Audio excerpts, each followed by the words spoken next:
evo, ako ja smijem prvi da razbijem led, kako kažu, pripremajući teren za prvo pitanje, samo da vam kažem da ja namjerno nisam hteo da govorim o različitim vrstama veza koje danas postoje. Znači, bračnim vezama, bračnim vezama, vanbračnim vezama, nego sam ostavio sve to da dođe kao odgovor upravo na vaša pitanja koje ćete vi sada da postavite. Mogu ja se pripremiti. Kako je, ja sam rođen 1984.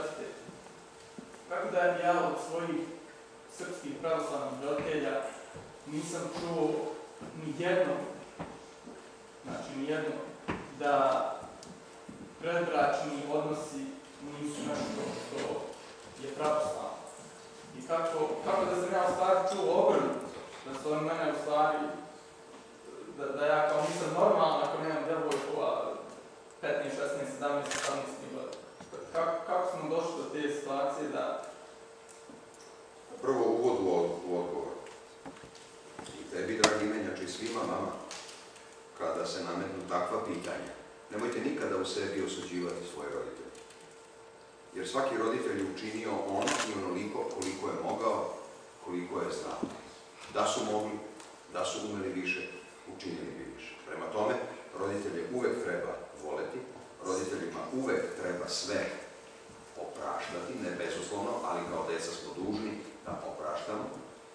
I treba biti zahvalan što se taj susret tebe i Boga živog desio onda kada se desio. Lepo kaže naš sveti vladika Nikolaj Velimirović, hrišćanin se ne rađa, hrišćanin se događa. I koliko god da je velika, da je moćna snaga i uticaj tradicije i porodičnog nasleđa, bez ličnog susreta duše žive sa Bogom živim, nema življenja vere. Znači, čovjek može da živi običajno po nasleđu neke tradicije, ali bez zaista ulaženja u to šta je suština moje vere. Konkretan odgovor na tvoje pitanje. Zašto ti tvoji roditelji nisu rekli to što ti sada očekuješ da su ti rekli? Iz jednog jedinog razloga. Ti kao neko ko je rođen 1984. godine, imaš ipak roditelji koji su relativno mlađe generacije. Znači, oni sami su potekli u jednom društvu gde je crkva, pod broj 1, bila onemogućena da širi bilo kakav prosvetni uticaj. Znači, oni sami možda nisu imali gde to da čuju. Mi vrlo često smatramo da postoje stvari koje se podrazumevaju. Ništa se ne podrazumeva. Apsolutno ništa. Postoji onaj osnov koji Bog usađuje svakom čoveku u srcu. Postoje ono seme na osnovu koga čovek razlikuje zlo i dobro. Međutim, upravo zahvaljujući raznoraznim i raznorodnim uticajima kojima je čovek danas izložen, uticaju društva, sredine, škole, medija, i tu sad nabrajamo sve što se po tim podrazumeva, čovek jednostavno gubi taj unutarnji orijentir, gubi kompas. I ono što smo čuli na početku u onom zaista odličnom isečku sjajnog ruskog filma,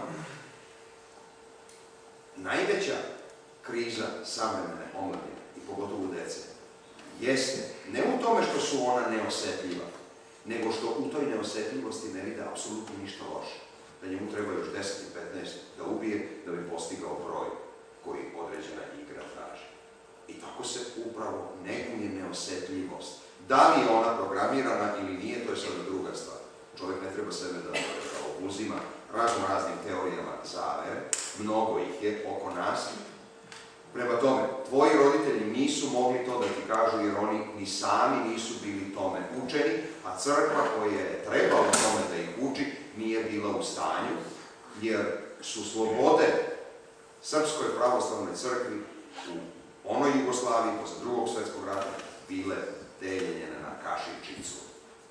Znate, mi smo jedva mogli da preživimo kao crkva, izdržavajući bogoslove, starajući se da koliko toliko obnovimo sveštenički podmladak da bi nam se u crkvama liturgija služila.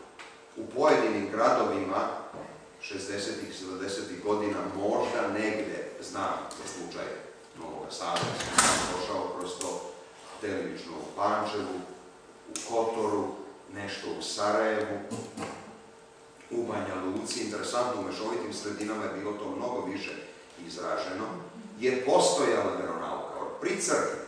I tamo gdje ste u gradovima imali 20 ili 30 dece u jednom velikom gradu, 20 ili 30 dece pri veronauci, to je bio veliki uspjeh. I to se nekako lakše tolerisalo tamo gdje su bili Mađari, Slovaci, odnosno Hrvati, odnosno muslimani. Pa se svima nekako popuštalo. U jednom Kragujevcu, u Nišu, u Čačku, u Kraljevu, to je bilo nezamislivo. Prema tome, ako znate da su još 1990. godine srpski učitelji po Šumadiji lično ili preko svojih doušnika pravili spiskove srpske dece koja su recitovala na Svetoga Savu 27. januara 1990. godine, da bi toj deci stvarali probleme, onda čini mi se da sam vam ipak i time nešto rekao kao odgovor na pitanje. Znači, ovo sada što doživljavamo, to je tek početak ovog otvaranja crkve prema društvu i obrnuto društva prema crkvi. Da crkva zaista može i da bi crkva trebalo da vrši onaj uticaj. Ali, sad dolazimo isto tu do ključnog momenta, a to je šta je crkva, odnosno koja je crkva. Ako ćete smatrati da smo crkva samo mi koji nosimo mantiju, onda je to najveća greška. Crkva smo svi mi i zato i govorimo da crkva jeste organizam, da je crkva telo, a u tom telu svako od nas ima i svoju dužnost, ima i svoje mesto i ima svoje dostojanstvo.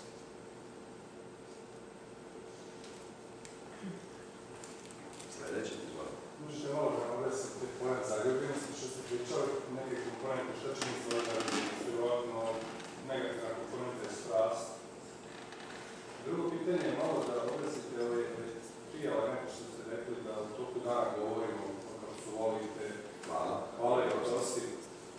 Naravno to volite, da li stvari moramo, ne moramo, da li verbalno u odnosu na, ne znam, podrazumijeva, rekci ne podrazumijeva se ništa, ali možda neki pogled ili neki osjećaj već sam dolazi kroz sebi u odnosu na neko isvršeno volim.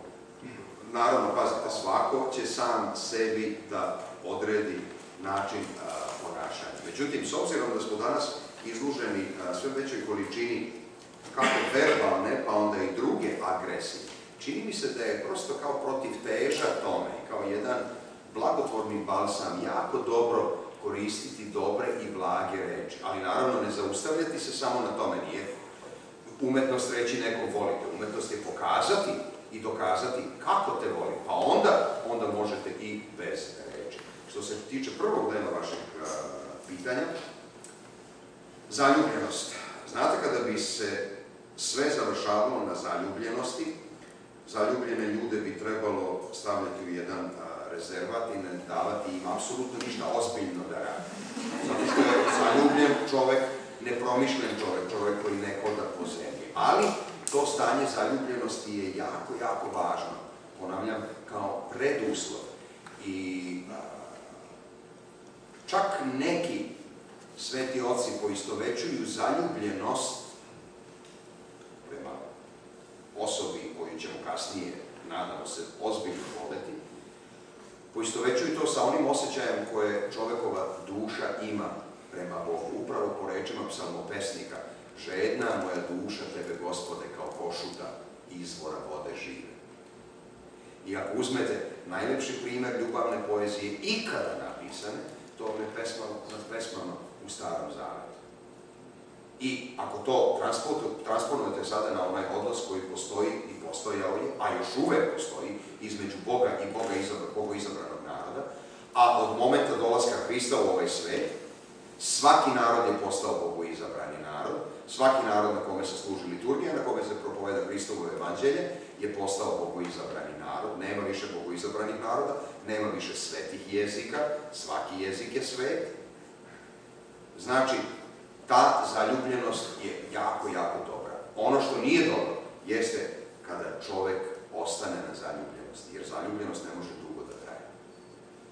To je jedno osjećanje izuzetnog intenziteta i ono ne može dugo da traje. Ono mora ili da se pretvori u jednu mirnu i stabilnu reku ljubavi, prave ljubavi, koja podrazumeva onda i obavezu, i odgovornost, i žrtvu, i opraštanje, ili se jednostavno izgubi i onda se pokaže da je u pitanju bila erotska privlačnost ili simpatija ili naklonost bilo koje vrste, ali ni u kom slučaju ljubav. Što se strasti pak tiče, ne treba ih neminovno doživljavati kao negativno.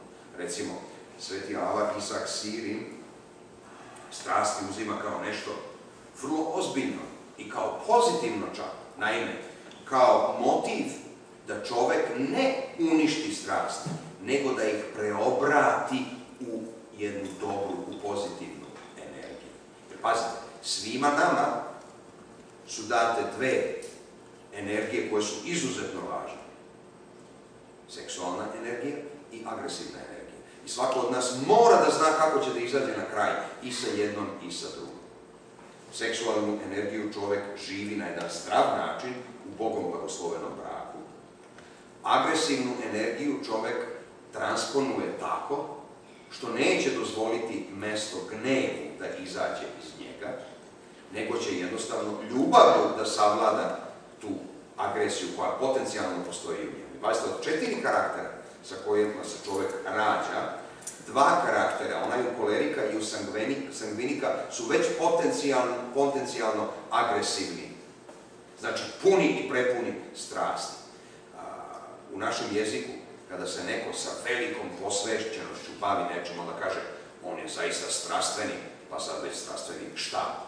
Ljubitelj nečega ili poklonik nečega ili čovjek može zaista sa strašću da se bavi nečim. Jer strast nije neminovno stupanje u greh. Strast je muka, strast je proba, strast je kušanje, ali strast je jedna energija koja sama po sebi u početku ne mora apsolutno ništa loše da znači, nego ona može da bude pokretač za nešto što će se završiti dobrim ili što će se završiti loše. Znači, preobratiti strasti, a ne neminovno ih uništavati. Zato što se onda to, sad psihološki rečeno, pretvara u kompleksa, potisnuti kompleksi se kad tad vraćaju kao bumerang. Da li nas strasti onda odvlače od Boga ili od Boga? Strasti mogu da nas odvuku od Boga, ali strasti isto tako mogu i da nas privuku Bogu. Zavisi sad na koju strast misliš? Zavisi ako smo previše posvećeni nečemu i ako previše dajemo, ako je to pozitivno ili negativno. U svakom slučaju nećemo misliti na Boga, nego mislimo na sami sebi i onda gradimo svoj ego na neki način. Da, to je dobro razmišljanje i naravno postoje ljudi koje ovdje nazivaju workaholic, jel? Znači čovjek može i u poslu da se izgubi, u poslu da pretera, bez obzira o kom poslu da je reč, odnosno da zapostavi one druge koji su oko njega.